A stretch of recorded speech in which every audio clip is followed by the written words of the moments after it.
Hi once again everyone, this is the Football Shirt Archive guy here back with another video.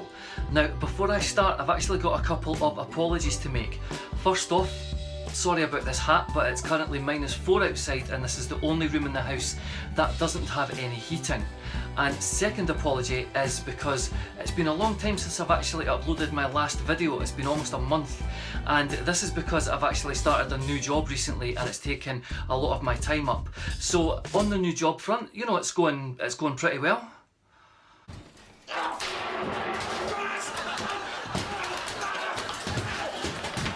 But enough about jobs, let's get talking about the important stuff. Football shirts. Now, concept kits, football shirt designs, whatever you want to call them, I've actually been really interested in these for a long time, even more so since I've actually started this channel. I've been fascinated by how someone can actually design football kits that are better than some of the massive manufacturers out there like Adidas, Nike or Puma. Yeah, I would absolutely love to be able to design football kits myself, but my artistic talent is non-existent, to be honest. If I was to design a football shirt, it would look like a 4-year-old had got hold of some Sharpie pens.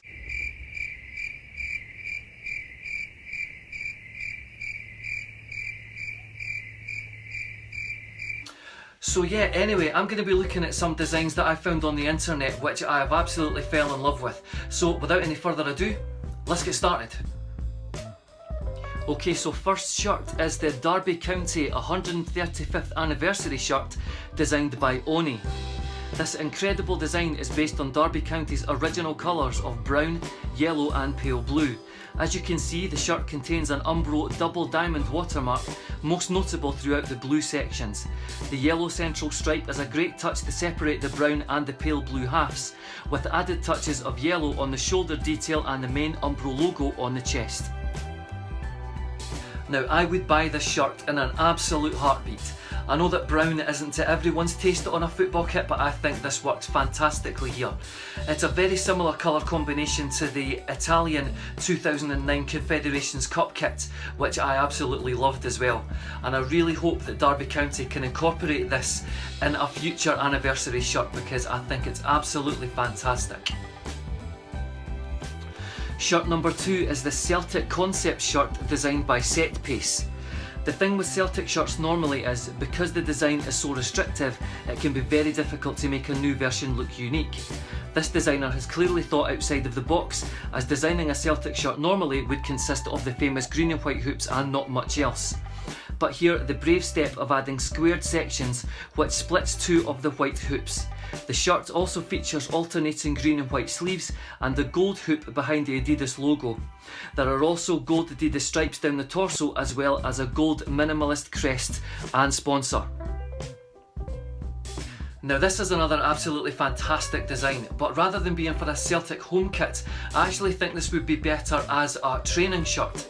Now I say that because as a Celtic supporter myself, I know we are quite particular when it comes to keeping the hoops intact, as it were.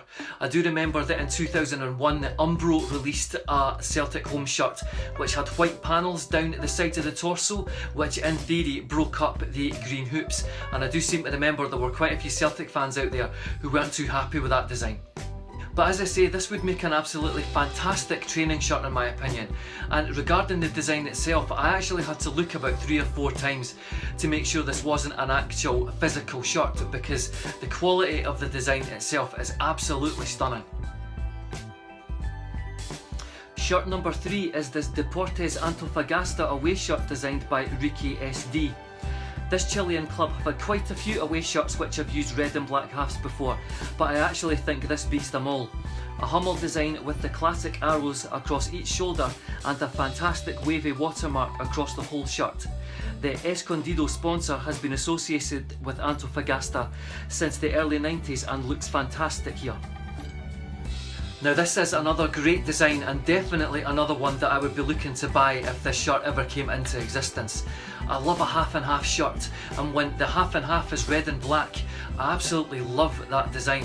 And the fact that it's got the Hummel detail and the wavy watermark throughout the entire shirt, as I say, I absolutely love this. A fantastic design again. Shirt number 4 is this Nagoya Grampus 8 home shirt designed by Corinth. Another absolutely incredible design here, this time for the famous Japanese club. A red and yellow triangular design which fades to red across most of the shirt, and a large black triangular section across the shoulders and chest.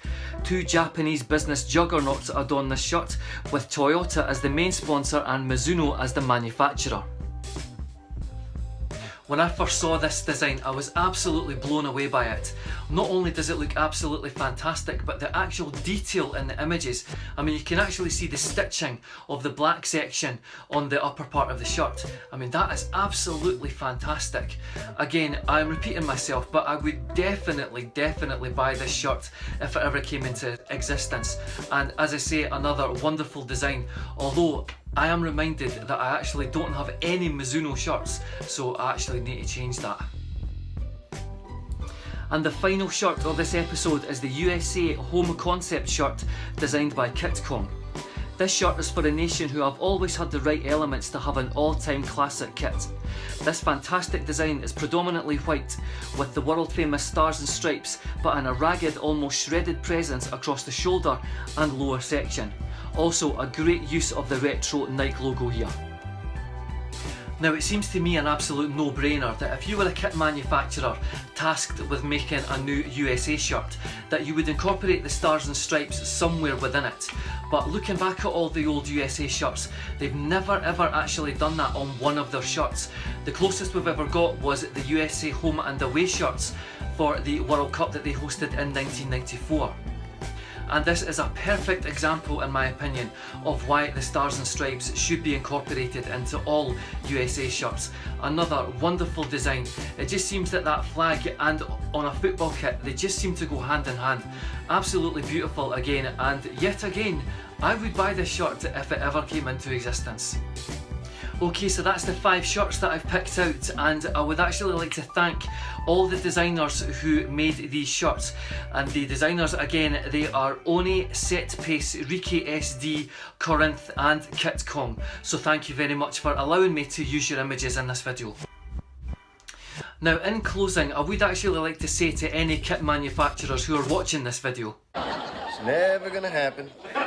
Is to possibly take some inspiration from the kit design community, because some of the designs out there are absolutely incredible. I had to sift through several hundred images to pick out these 5, and I've got to say 90–95% of them, they really are absolutely fantastic.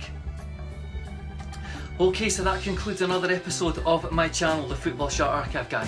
I'd like to thank you very much for watching, and if you've enjoyed today's episode, don't forget to leave a great big like, a great big thumbs up for me. As always, that would help me an awful lot. And if you haven't done already, hit the subscribe button and the little bell notification next to the subscribe button, so when I do upload a new episode onto YouTube, you will be notified. So thank you very much again for watching, and I will see you again for another episode somewhere down the road. Take care.